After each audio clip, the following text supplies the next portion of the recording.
Hello everyone, this is Raju Singh. Today we are going to discuss the transpose of a matrix here. देखिए student, आज हम लोग बात करेंगे एक ऐसा ऑपरेशन जिसे ट्रांसपोज ऑफ ए मैट्रिक्स के नाम से जाना जाता है। यहाँ पर इसका एक स्टेटमेंट दे रखा है, the matrix obtained by interchanging rose into columns of A given matrix A is called the transpose of A and is denoted by A of T और ए डैश। देखिए डियर स्टूडेंट, यहाँ पर हम आपको बता दें, जब आपको कोई मैट्रिक्स दिया जाएगा ए, जब आप उसके रोज को कॉलम में और कॉलम को रोज में इंटरचेंज कर देते हो तो जो उसका रिजल्ट निकल के आता है उसे आप ए ट्रांसपोज के नाम से जानते हो, जिसे हम ए ऑफ टी और ए डैश के नाम से रिप्रेजेंट कर सकते हैं। या फिर हम ऐसे बोलें, सपोज करो आपके पास कोई मैट्रिक्स है ए, जिसको रिप्रेजेंट किया गया है एलिमेंट्स में आई जे के फॉर्म में, जो कि एम इंटू एन का एक ऑर्डर है। तो स्टूडेंट, जो इसका जो ट्रांसपोज होगा उसे आप ए ऑफ टी या फिर आप ए डैश से रिप्रेजेंट कर सकते हो। अब इसकी जो वैल्यू आएगी वो एलिमेंट ऑफ आई को जे से और जे को आई से आप इंटरचेंज कर सकते हो। और इसका जो रो एम थी पहले और कॉलम एन थे, एम एन की जगह रिप्लेस होगा और एन एम की जगह, तो ये आपका कहलाएगा ट्रांसपोज। एग्जाम्पल से आप इसे समझते हैं, ये आपका ए कोई मैट्रिक्स है जो 2/3 का मैट्रिक्स है। अब आप इसके जब ट्रांसपोज की बात करेंगे A T, A of T या ए डैश के बारे में, तो इसकी फर्स्ट रो को फर्स्ट कॉलम और इसकी सेकंड रो को सेकंड कॉलम में इंटरचेंज कर देंगे। तो इसकी फर्स्ट रो में था 3 2 6, तो ये इसका फर्स्ट कॉलम हो जाएगा 3 2 6। इसकी जो सेकंड रो थी 1 5 0, ये इसकी सेकंड कॉलम बन जाएगा 1 5 0। और जो ये 2/3 का मैट्रिक्स था, अब ये 3/2 का मैट्रिक्स हो गया। एक एग्जाम्पल और लेते हैं स्टूडेंट, ये आपका कोई मैट्रिक्स है पी, तो ये मैट्रिक्स को ऑलवेज कैपिटल लेटर से रिप्रेजेंट करते हैं। 6 5 3 6, जब आप इसके ट्रांसपोज ऑफ मैट्रिक्स के बारे में बात करेंगे तो इसकी 6 5 जो फर्स्ट रो है वो इसका फर्स्ट कॉलम बनेगा 6 5, और जो इसकी सेकंड रो है 3 6 वो इसका सेकंड कॉलम बनेगा 3 6। तो स्टूडेंट्स, यहाँ पर एक बात नोट दे रखा है, transpose of A square matrix is always a square matrix. जब आप जरूरी नहीं है ट्रांसपोज आप स्क्वायर मैट्रिक्स का कर पाए, आप किसी भी मैट्रिक्स का, देखो ये मैट्रिक्स स्क्वायर नहीं है बट आपने इसका ट्रांसपोज कर दिया, लेकिन आप ये चीज आपको नोटिस दी हुई है, जब आप एक स्क्वायर मैट्रिक्स का ट्रांसपोज कर रहे हो तो उसका ऑलवेज जो आंसर आएगा वो भी एक स्क्वायर मैट्रिक्स ही होगा। स्टूडेंट, यहाँ पे बात करते हैं properties of transpose of matrix की।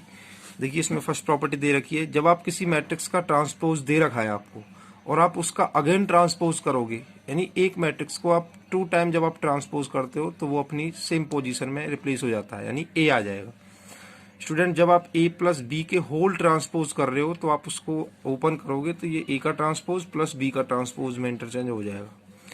यहाँ पे आपका कोई मैट्रिक्स है ए और आपने इसमें के से इनटू कर रखा है और आप उसका होल ट्रांसपोज कर रहे हो, तो आप इसको जब ओपन करोगे तो ये के पे कोई ट्रांसपोज नहीं आएगा, क्योंकि के तो कांस्टेंट था, मैट्रिक्स तो ए है, इसलिए आप के को कॉमन लेकर ए का ट्रांसपोज कर सकते हैं। अगर आप ए बी का ट्रांसपोज कर रहे हो तो इसका जो होल ट्रांसपोज है, इसका जो आंसर, यहाँ पे दोनों के दोनों मैट्रिक्स हैं ए और बी। देखो यहाँ पे के पर टी इसलिए नहीं आया क्योंकि के कांस्टेंट है, लेकिन यहाँ पर ए और बी दोनों ही मैट्रिक्स हैं। जब आप इनका होल ट्रांसपोज ओपन करोगे तो पहले ये सेकंड का ट्रांसपोज आएगा, देन ये फर्स्ट का ट्रांसपोज का मल्टीप्लीकेशन आएगा। और मैं आपको कह सकता हूँ ये सबसे ज्यादा इंपॉर्टेंट प्रॉपर्टी है जो कि ट्रांसपोज ऑफ मैट्रिक्स में यूज होती है। अब बात करते हैं थर्ड की, A B C. A B C 3 इसमें मैट्रिक्स दे रखे हैं, इनका होल ट्रांसपोज पूछ रहा है, तो आप पीछे से, यानी पहले थर्ड का ट्रांसपोज मल्टीप्लाई बाई सेकंड का transpose and again multiply by first का ट्रांसपोज। तो स्टूडेंट्स, ये है हमारी प्रॉपर्टीज ऑफ मैट्रिक्स। अब हम बात करते हैं एक स्पेशल टाइप ऑफ मैट्रिक्स की जिसका नाम है सिमेट्रिक मैट्रिक्स। देखिए एक इसमें डेफिनेशन दे रखी है, a square matrix is called a symmetric matrix if A I J is equal to A of J I for all I and J. यानी यहाँ पे आपका कोई मैट्रिक्स दे रखा है ए, जिसकी रिप्रेजेंटेशन इस तरीके से है, जब आप उसका ट्रांसपोज करोगे और ट्रांसपोज करने के बाद देखो आई को आपने जे से और जे को आई से रिप्लेस कर दिया है। यहाँ पर पहले आपका ये ए था, अब आपने उसका ए ऑफ टी निकाल दिया और निकालने के बाद दोनों का रिजल्ट सेम आता है, यानी ए की जो वैल्यू है वही वैल्यू अगर उसके ट्रांसपोज की आ जाए और वो दोनों सेम हो तो वो जो मैट्रिक्स आपको दे रखा है वो क्या कहलाता है, सिमेट्रिक मैट्रिक्स कहलाता है। अब देखिए, अब बात करते हैं स्क्यू। देखिए स्टूडेंट, ये आपका skew symmetric matrix, A square matrix is called skew symmetric matrix if A of ij is equal to negative of A of ji for all I and j। Yes student, जब आपका कोई matrix आपको दे रखा है, अगर उसका transpose करने पर अगर उसकी वैल्यू नेगेटिव ऑफ सेम यानी नेगेटिव ऑफ ए के इक्वल आ जाए तो वो आपका स्क्यू सिमेट्रिक मैट्रिक्स होता है। यानी यहाँ पे हम एग्जांपल से आपको बता दें, सपोज करिए ये आपका कोई ए मैट्रिक्स है, आपको यहाँ पे बता रहा है, पूछ रहा है आपसे check whether A is symmetric और नॉट। आप बताइए कि ये जो ए है ये सिमेट्रिक है या नहीं है। तो हम जानते हैं हमें सिमेट्रिक के लिए क्या करना होता है, ए इजकल टू ट्रांसपोज ऑफ ए करना होता है।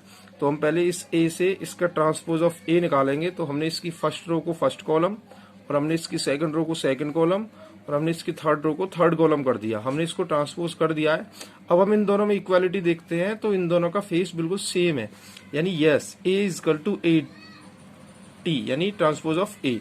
तो हम कह सकते हैं hence yes A is a symmetric matrix. जी हाँ, ए एक सिमेट्रिक मैट्रिक्स है। अब बात करते हैं स्क्यू सिमेट्रिक की। देखिए स्टूडेंट, यहाँ आपको एक ए मैट्रिक्स दे रखा है, ये आपसे वो चेक करवा रहा है, check whether A is skew symmetric और नॉट। मैं आपको बता दूं स्क्यू सिमेट्रिक के लिए जो आपका रिजल्ट होता है वो ए का transpose equal to negative of A के इक्वल होता है। तो हमने पहले इस ए से इसका ट्रांसपोज ऑफ ए निकाला। हमने इसकी फर्स्ट रो को फर्स्ट कॉलम, सेकंड रो को सेकंड कॉलम और थर्ड रो को थर्ड कॉलम किया। अब ये जो हमारा ट्रांसपोज ऑफ ए है, क्या ये नेगेटिव ऑफ ए के इक्वल है? नेगेटिव ऑफ ए का मतलब है हमारे जितने भी एलिमेंट ऑफ ए हैं, अगर हम उसमें नेगेटिव साइन से इंटू करें और तब इसके साथ हम कंपेयर करें तो वो सेम आना चाहिए। देखो ये जीरो है तो जीरो में तो हम नेगेटिव का इंटू करेंगे तो जीरो ही आएगा, तो जीरो जीरो सेम है। ये वन है, जब हम इसमें नेगेटिव का इंटू करेंगे तो -1 आ जाएगा, ये इसके सेम है। इसी तरीके से ये आपका सेम होगा, तो हम कह सकते हैं yes this is A skew symmetric matrix. देखिए स्टूडेंट, अब मैं आपको वो तरीका बताने जा रहा हूं जिससे आप किसी भी मैट्रिक्स को सिमेट्रिक और स्क्यू सिमेट्रिक के फॉर्मेट में इंटरचेंज कर सकते हो। देखिए यहाँ पे स्पेशल नोट है, ये बहुत इंपॉर्टेंट है स्टूडेंट। देखिए to make any square matrix is symmetric. अब आप ना कोई भी मैट्रिक्स ले लो, अब आपको सोचने की जरूरत नहीं है कि वो सिमेट्रिक है कि नहीं है, आपको बस कोई भी मैट्रिक्स ले लेना है।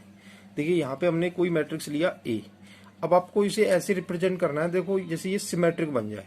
तो आप जब इसका ट्रांसपोज करते हो तो आपने फर्स्ट रो को फर्स्ट कॉलम बना दिया है, सेकंड रो को सेकंड कॉलम बना दिया है और थर्ड रो को थर्ड कॉलम बना दिया है। बट ये दोनों सेम नहीं है। देखो ये 3 2 1 है, ये 3 4 1 है, ये 4 5 6 है, ये 2 5 2 है, ये 1 2 3 है, ये 1 6 3 है।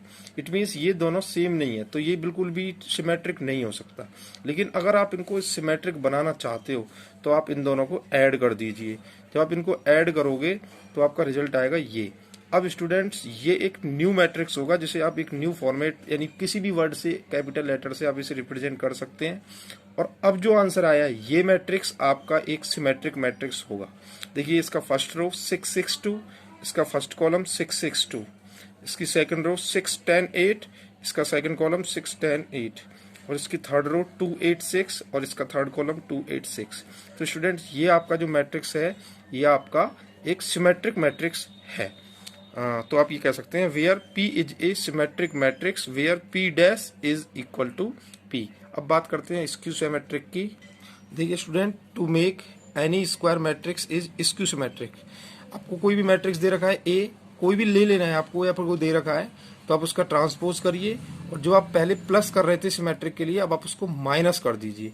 जब आप इसके कॉरेस्पॉन्डिंग एलिमेंट्स में से इसको माइनस करोगे तो जो रिजल्ट मिलेगा आपको उसे आप पी रिप्रेजेंट कर सकते हो। और ये एक स्क्यू सिमेट्रिक है क्योंकि देखो इसके जो फर्स्ट रो फर्स्ट कॉलम 0 -2 1 0 2 -1, क्योंकि इसमें नेगेटिव का भी तो अंतर होता है ना, क्योंकि आप जानते हो कि जो ट्रांसपोज ऑफ P होगा वो नेगेटिव ऑफ P के इक्वल होगा। तो जब आप इसका ट्रांसपोज करोगे तो आपको रो को इंटरचेंज करना पड़ेगा कॉलम से, तो आपका नेगेटिव का इसमें इंटरचेंज आ जाएगा। देखो ये माइनस का 2 है तो ये 2 है, ये प्लस का 1 है तो ये माइनस का 1 है। इस तरीके से सेकंड रो में बात करेंगे, आप 2 पॉजिटिव है तो ये आपका नेगेटिव है, 0 में कभी आप ये रिप्रेजेंट नहीं करेंगे, ये आपका नेगेटिव है तो ये आपका पॉजिटिव है। इसी तरीके से ये आपका मैट्रिक्स कंप्लीट हो जाएगा। आई होप स्टूडेंट्स कि आप सबकी समझ में ये आया होगा। और अगर ये आपकी सबकी समझ में आया तो आप अपने फ्रेंड्स के साथ इसे शेयर करिए, लाइक करिए, कमेंट्स करिए। आपकी कमेंट्स से मुझे बहुत ज़्यादा कॉन्फिडेंस मिलेगा जिससे कि मैं आपको और अच्छी अच्छी न्यू वीडियोस अपलोड कर सकता हूँ, जिससे कि आप अपनी स्टडी को बेटर करोगे। Okay my dear students, thank you, bye bye.